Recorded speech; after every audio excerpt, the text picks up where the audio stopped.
So we have just about completed our Advent cycle. The Christmas Eve is almost here, Christmas Day just around the corner.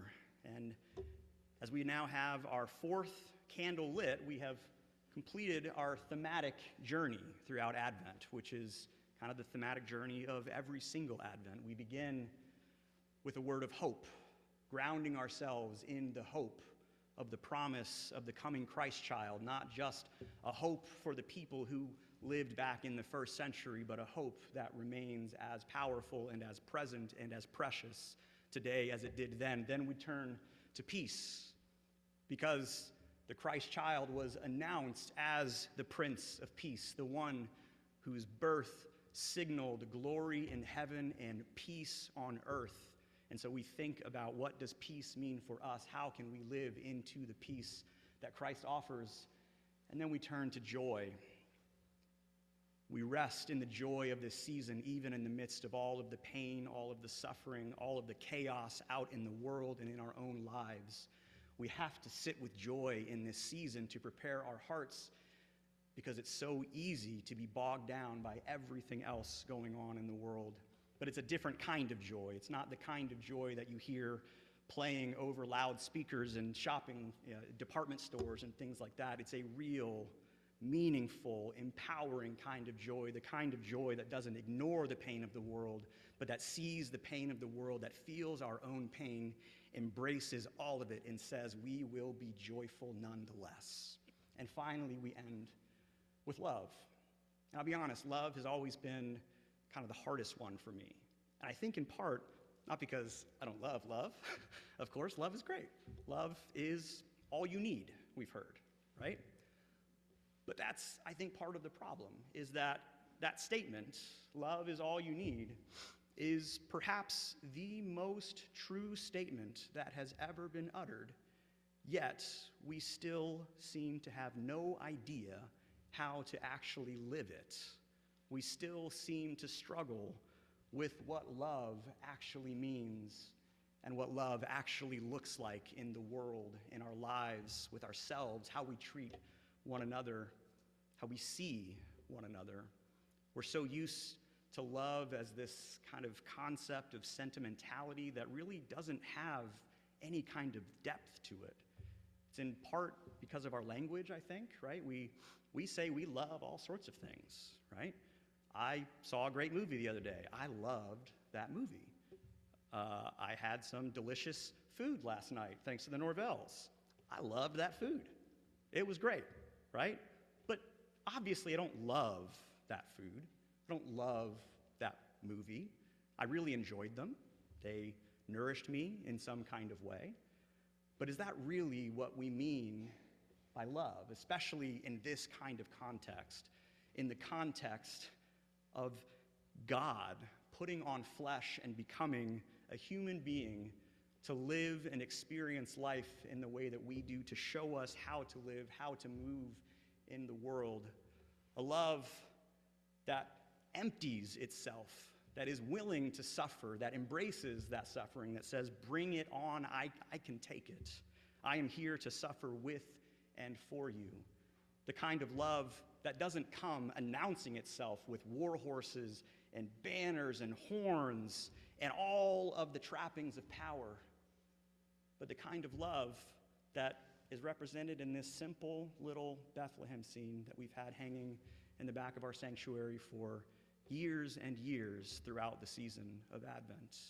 It's the kind of love that comes unexpected, even sometimes unaware.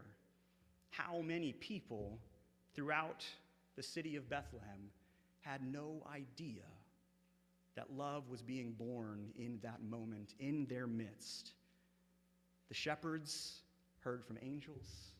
They saw a star. The Magi came from the east and followed the star.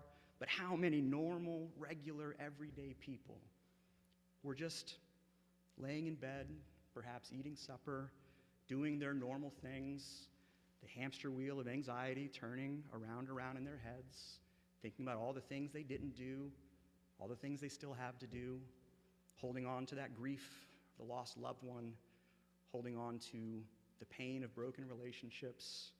Perhaps many people in that moment thinking that there was no love in the world because there was no love in their lives.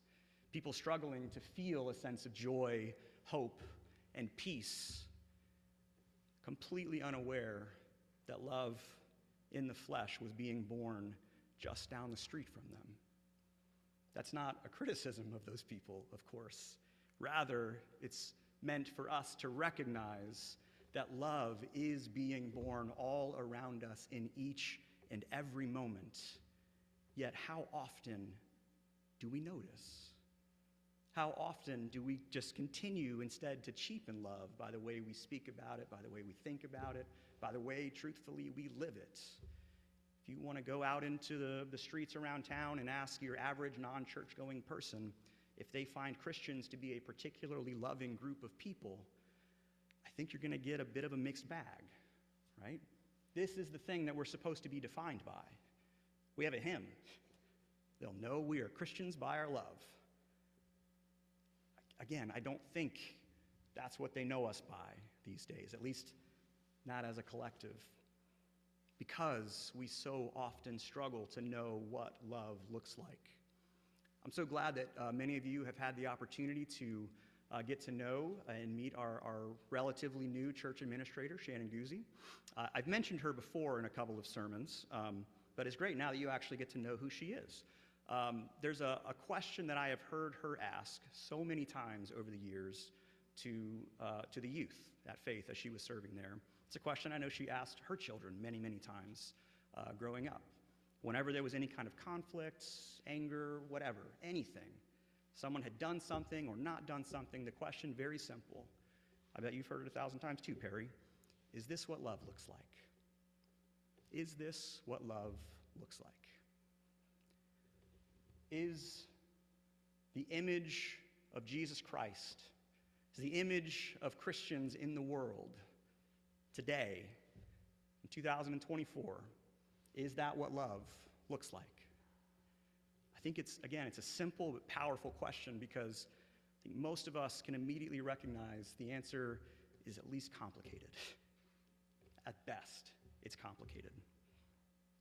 What does love look like in a world like ours? What does love look like when the leading cause of death for children in our country remains gun violence? When we have yet another shooting at a school, add it to the list.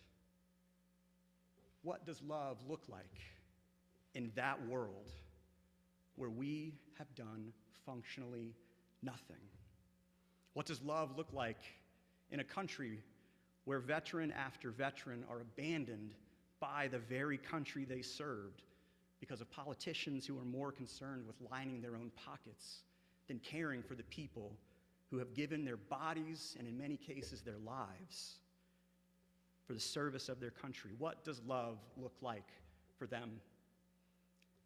What does love look like for people throughout Gaza, throughout the West Bank, throughout Israel, to go to bed each night, if they are fortunate enough to still have a bed, to go to bed each night to the sounds of shells cracking down the street, hoping, praying, hoping against hope that it won't be you tonight? What does love look like? If the kind of love that the church so often projects into the world is the best we can do, we better stop calling it love, because it's not. We want to know what love looks like. I suggest we look again at Luke chapter 1, especially verses 46 through 55, what we call the Magnificat, this beautiful, poetic prayer and song of Mary that just came out of her body, this moment of inspiration, this moment of deep connection, this moment of love, where she came to her aged relative Elizabeth, who knows why, probably seeking advice, seeking help, probably seeking one person in her life that she can share this experience with, who will receive her not with judgment, but with love, who will not look at her askance, who will not ask all sorts of questions about whether or not she did anything to deserve this, but simply to say, Mary, blessed are you among women. Are you kidding me? You are blessed. And then Mary, this song just bursts out of her body as her soul magnifies the Lord. The kind of love she describes, I submit to you, looks nothing like the kind of love that we so often live out in the world. This is divine love. It's the love of God for God's people, especially the lowly, the outcast, the downtrodden, the pushed aside, those who were told they don't belong because of who they are, who they love, where they're from, the color of their skin, whatever it might be. That divine love, the true divine love, is love with and for those people. Not that divine love is ever against any of us necessarily, but that God's love is especially with the lowly, whose mercy is from generation to generation. He has shown strength with his arm, scattered the proud in the imagination of their hearts, lifting up the lowly, filling the hungry with good things, coming to the aid of his child. That is what love looks like. Love demands so much of us. We should be terrified to use the word love, because if we are to genuinely mean what we mean when we say love, it asks so much of us. But it is nothing that God, and Jesus especially, has not already led the way in. God is simply asking us to come alongside of God as God continues to move us into an uncertain but a deeply hopeful, joy-filled, peaceful, and loving future. This is the truth of who we are and where we're going, but only if we can embrace the deep reality of who we are and who God is calling us to be. Love is more than sentimentality. Love is so much more than this abstract concept of the love of the season, love of this thing and that thing. Love is demanding. Love is hard. Love requires that we might even see ourselves in Mary's song and recognize that God sends the rich away empty, brings the powerful down from their thrones. So if we are clinging to anything other than love, then we are missing the point completely.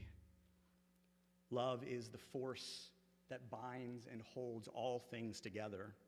Without love, we are not. It was love that moved God to create anything in the first place. Creation is the very first act of love, an act of grace.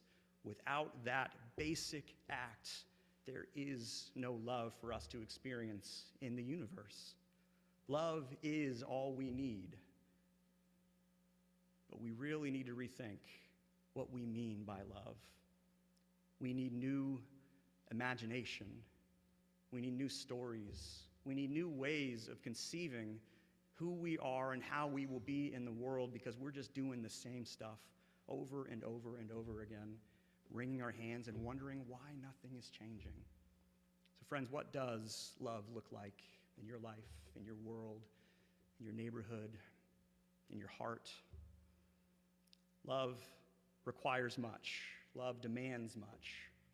But the good news that we celebrate on this day and every day is that love has come. Love has come and is coming. There is no point in our history, in the history of the entire cosmos, that love has not already been there and has not already been pushing us forward.